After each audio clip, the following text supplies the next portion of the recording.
Really got no time to play around. Wow, making beats up in my playground. Since I was a kid, I knew I always had to make sound. Yeah, 2K19. Swear to God, I'm taking over 19. Hey, back, hit a quarter million with a ceiling, pretty chilly. I've been trying to find me really wow. Silly yo, I be gone Nigeria. Really though, swear we finna get the goal. You the goat, but the most can get it up. Standing still, yeah, I'm getting.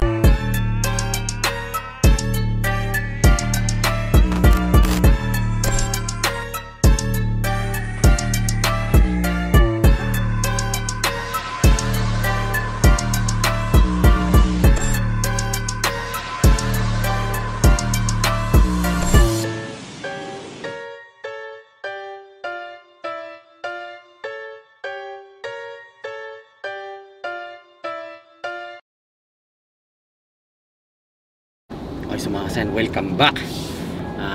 Actually, papunta ngayon ng Sabano. Saan na ba yun? Ay, dun! Actually, sa totoo lang, storya lang. Nakita ko lang. Dito kami sa Regalado ngayon, mga kasayan. Fairview Regalado. Kwento ko lang pala sa inyo, share ko lang sa inyo. Actually, nung una kong plinan itayo yung gym.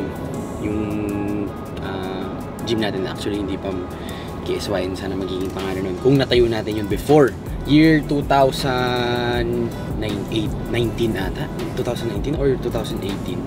Basta yun, isipin nyo, sobrang galing din talaga ng panahon. Kasi kung natayo ko yun before, kunyari kasi siyempre ano yun parang 2019 yun. Tapos before before pa mangyari yung pandemic, tapos magsisimula pa lang sabay biglang magpa-pandemic.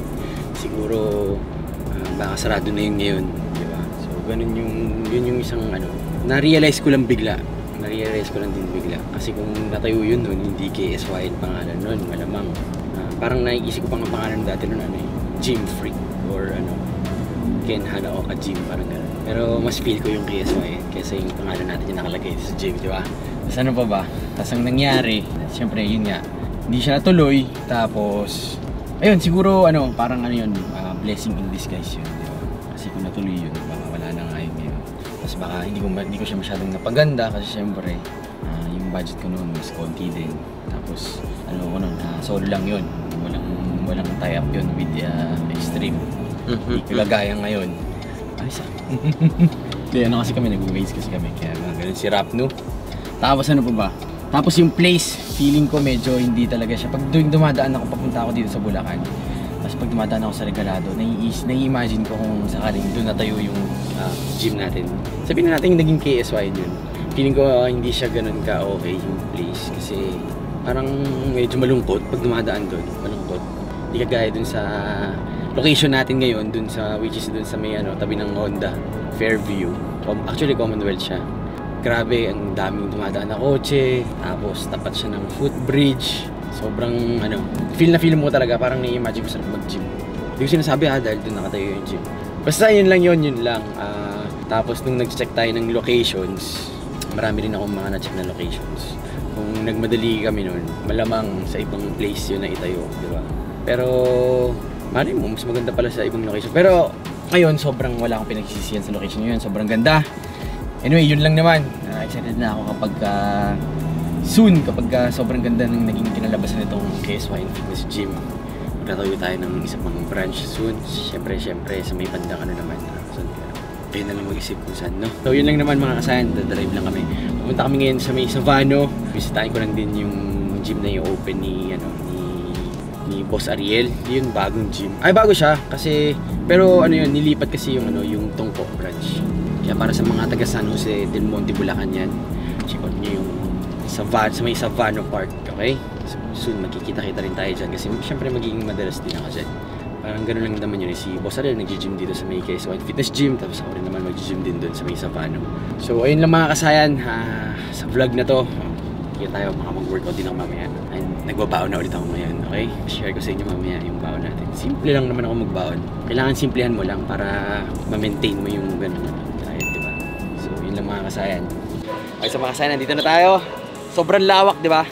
Grabe, daming parking, sobrang lawak. Actually, meron pa dun hindi ko lang alam. Dito kami kumain dati nila Kuya Mark, sobrang sarap dyan.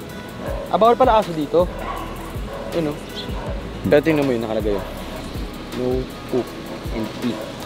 pero may picture ng aso. Pero pag tao pwede. Corny, no? Oh. Actually, nag-pre-selling na pala ngayon dito, ah. So, sa tayo naman next week soon. Kaya abangan nyo lang din. So, kausapin lang din natin sila, kuya naman, kung kamusta na yung pre-selling nila dito sa Extreme Gym Sabano. Okay? Tayo. Hello po. Magkano ito yung gym rates? Ayan. Seryoso po ba? Ayan. So, meron po tayo, sir, na tinatawag na gold and silver membership fee. Kumbaga, ito kasi tinatawag natin, sir, na access card. Ayan.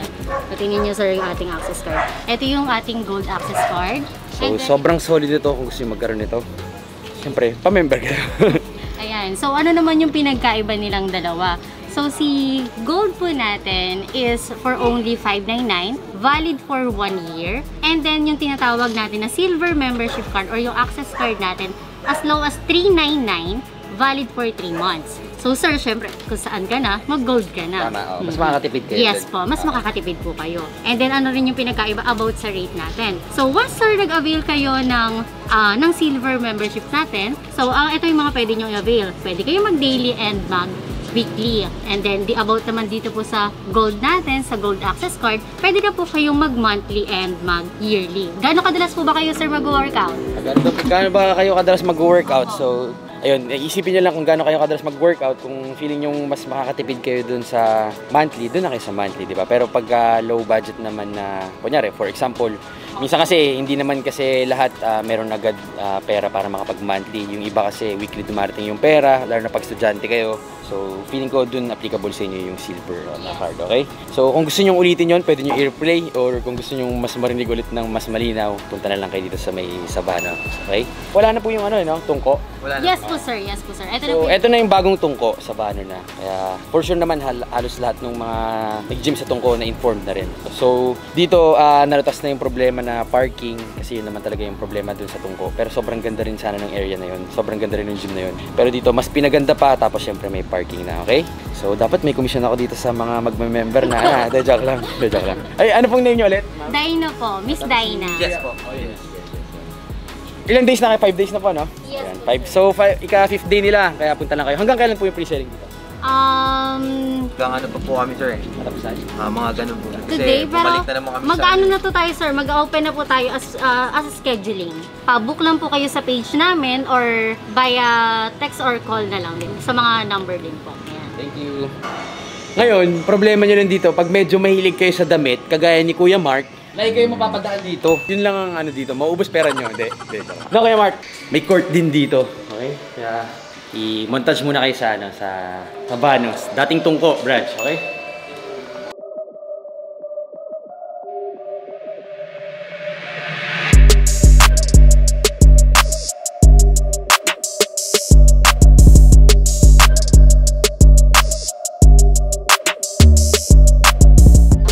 Okay, so mga kasayan, dito tayo. Nagubad lang muna ako. Shooting lang muna. Pero, gusto ko lang din share sa inyo to. Kasi baka maglagay din tayo nito soon sa Fairview natin. So, sa Sabano pa lang meron nito sa Extreme Gym World ng mga gym. So, pwede kayo mag-coffee dito before workout or after workout. Nag-offer din sila nung plain lang, pero pag mahilig kayo sa mga frap. So, okay na okay ito, okay? Honest review. Sobrang tagal ko na hindi nag-frap, no, Rap? Okay. Sarap na malamig ba? Refreshing, no? Parang magiging shooter ako dahil uminom ako ng kape. Sige nga. Mataas yung ring. Balibag tayo.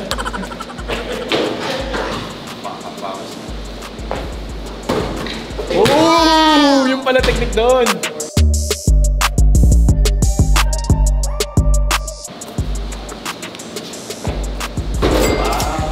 Obi. Ang lakas makachamba nitong kape ah.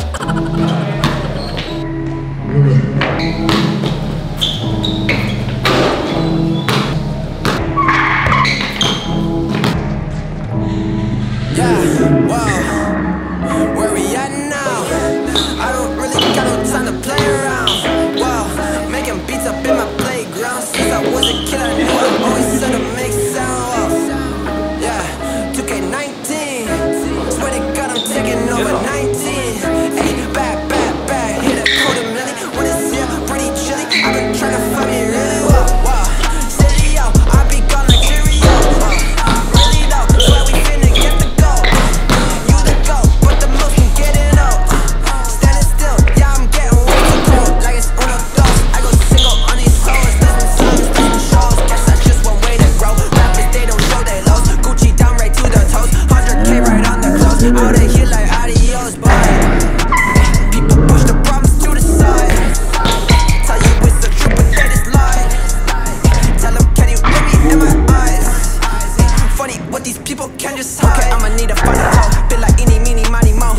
tayo ngayon. Chest workout tayo.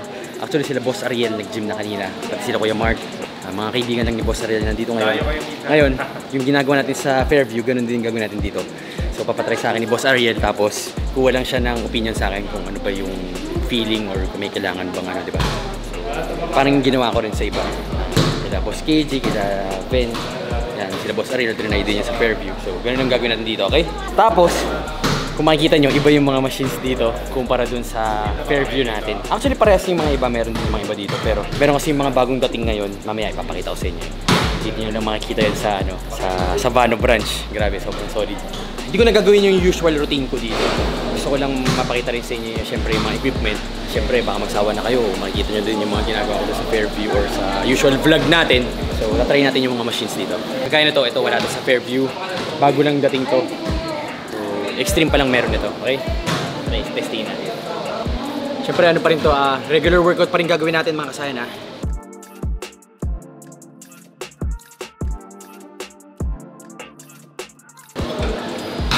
Pero mga kasayan, huwag nyo gagawin yung ganun kababa kasi siyempre, pag sobrang hindi kayo sanay, delikado rin yung sobrang baba, okay? Mas gusto ko lang yun para mas stretch sa akin. Pero iwasan nyo yung ganun kasi medyo stressful na yun dito sa may joints natin, sa may shoulders. So, mamaya review natin. Review natin yung area. Ganun na yung gagawin natin sa mga gym tayo natin. Review natin yung area, review natin yung mga equipment. Actually, lahat, review natin. Ganun gagawin natin, okay? Actually, ano to eh, same lang siya nung, halos same lang siya nung laki natin nung sa may ano, tungko. Hindi. Dito sa may San Jose. Mas malaki lang ng konti yung tungko. Pero, nagmukha lang siya na parang mas maliit tingnan kasi puno nga yung gamit. And nilagyan ng court. Dati kasi sa tungko walang court, di ba? Swerte rin yung mga mag-gym ngayon dito kasi may court na rin, di ba? Laking bagay na kasi talaga ngayon yung gym pag may court. Kasi marami na kasi talagang... Actually, dati pa mahilig sa basketball eh, no? O, marami rin mahilig sa basketball na nag-gym. Sobrang dami rin. Parang ako dati kasi nung hindi pa ako nagba-bodybuilding, parang every weekend talaga nagba-basketball din kami, yung mga ka-village. Mas tumabor lang ngayon kasi half court lang ang pwede. Oo, half court lang ang pwede. Pero ayun, so yun yung una nating ano dito. Siguro mahal renta nila dito, no? For sure yan, no? Mamaya tatanungin natin si Wasarin. Kasi ano eh, pag mga isipin mo, yung nasa baba nila, ano? Outlet, di ba? Outlet ng ano, ng anong brand ngayon? Nike. Nike. Paano babasa doon? Nike. Alam ko lang kasi KSY. Hindi, joke. Puro patawa na naman to si Kasayan. Let's go.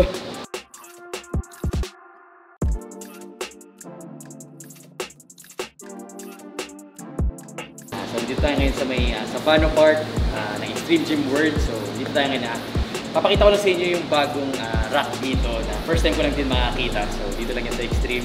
Makita ko sa inyo kung paano gamitin. Medyo hindi pa ako familiar, first time ko lang gagamitin to. So kung makikita natin, meron siyang unlock and pang-lock natin. So ganito siya gagamitin. Lalagyan natin sa taas. Then pag gusto na natin, pag mag-start na tayo mag-workout, click lang natin dito sa taas. Then naka-release na siya.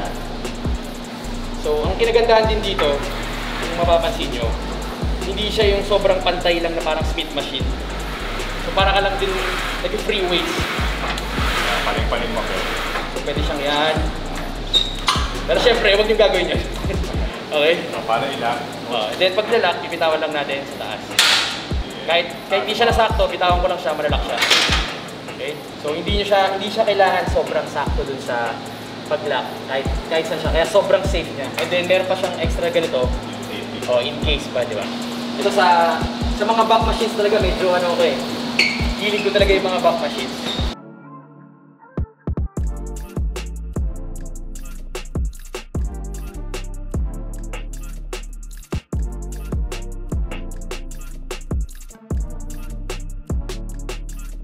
So hindi na siya yung normal na diikot, di ba? Siyempre, try na natin yung pinakamabigat.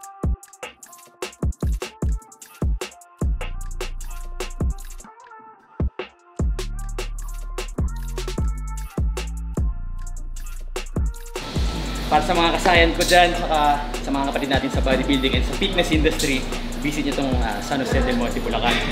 Savano Park, Extreme Gym World, okay? Sobrang solid. Okay, so yun mga kasayan, papakilala ko lang din ulit sa inyo. Most likely, kilala nyo naman ito lalo na sa fitness industry. Si Boss Ariel, so siya yung may-ari ng Extreme Gym World. Siya rin yung partner natin sa KSYN Fitness Gym. Ito ang boss ko sa KSYN. Sobrang humble ni Boss Ariel. So ayun, visit nyo ito, Savano Park. sobrang pinaganda ni Boss Ariel, tapos syempre may court na. Okay? Maraming salamat, Ken. Ang Di ganda po, ng gym maraming natin. salamat, Ikaw Boss ang Ariel. nagpaganda ng gym natin. Di po, Kailan di kaya po. ako magiging ganyan kalaki? Ang liit na. Puro Di ba, taba na. actually, lumidin po ako nung ano po eh, nung nag-asikaso po sa gym eh. Talaga. Pero si Boss Ariel yung nag-encourage sa akin sa business side. 20 years old, ito 50 years old. Pwede na yan. Boss, salamat po. Boss, thank Ingat kayo you. ha.